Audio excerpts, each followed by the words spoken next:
ทุกการทุกช่องสัญญาณเอาทุกสัญพูเก็บโทรศัพท์ตัวก็จะมีตัวสัญญาณขึ้นไปถึงพุ่นนะ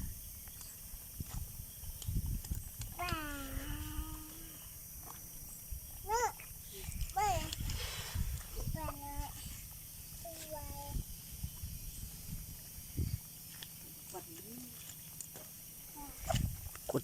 ตุบเอฟนึงนี่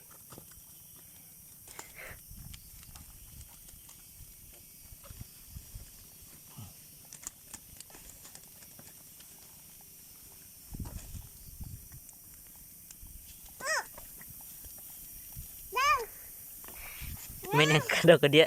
ท้องขึ้นขุนเนี่ยปลามันก็ปอดรู้บ่ได้มันน้ำมันหัวไปซุกเขาซึ่งเขาแห้งแล้วก็แล้วเลย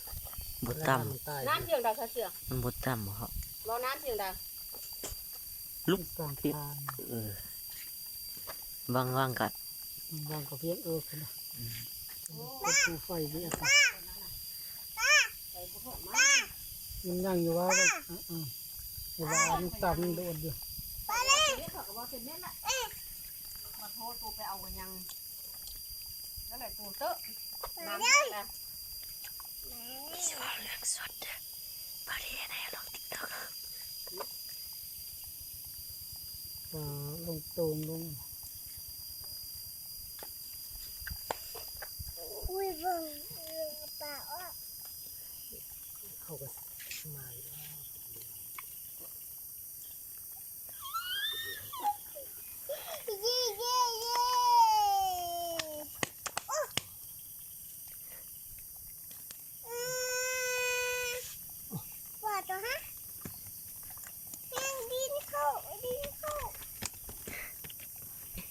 อีแพม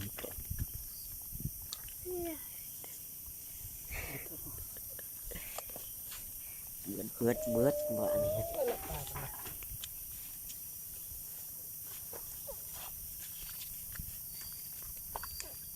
มันก็ตัวไข่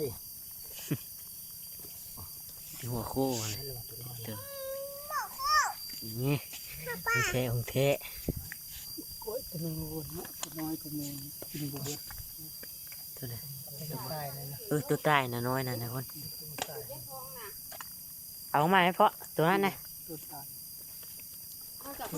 พี่เอาตัวนี้ตัวตัวนี้โหลนึงหมดแล้วโลไปน้อยก็ดี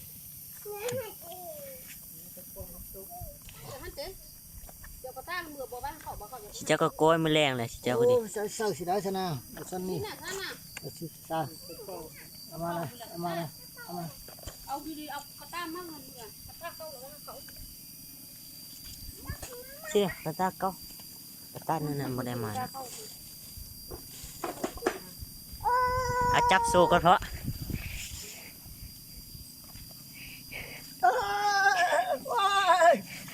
เอาไว้มาดูเสียง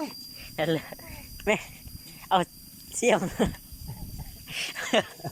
ปากกัดมือเราว่าเรางับเข้ามั่วมาแล้วแต่วนตัวมันให้เด็ดปลาตัวเด็ดมันต่ำแย่มาปลาใหญ่ปลา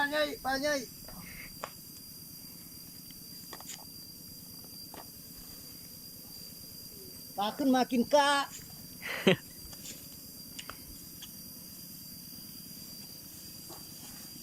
ผู้ใดจะได้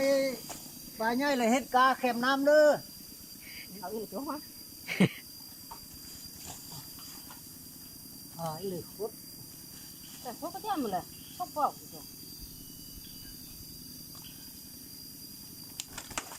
อันนี้ไม่ใช่ไหมสามลูกได้ยิงตากันเป็นได้ดูมั้ยโอ้ตากินก็ได้ตาบุกินตาบุเป็นวะนะตาบุเป็นตาบ้างบุเป็นบ้างยังจะเจ้าพอดีไม่ตาคนตัวไปหายกินกันเย็นทุกเดือนเลยถ้าไปตัวไปชอบแค่นี้เอากระต้าเก้าให้เขาเอาไปมือก็ได้ป่ะดูวะ มันแพงเลยว่ะ โอ้เพลง เขาหาปลาปักกันแล้วนะ เดี๋ยวควักดอกมันบ่เป็นควักเอาแล้วสิตัวเชียวนะ เอาตัวเดียวหาเต้นให้คนจะได้สินะนี่กลางกันตะ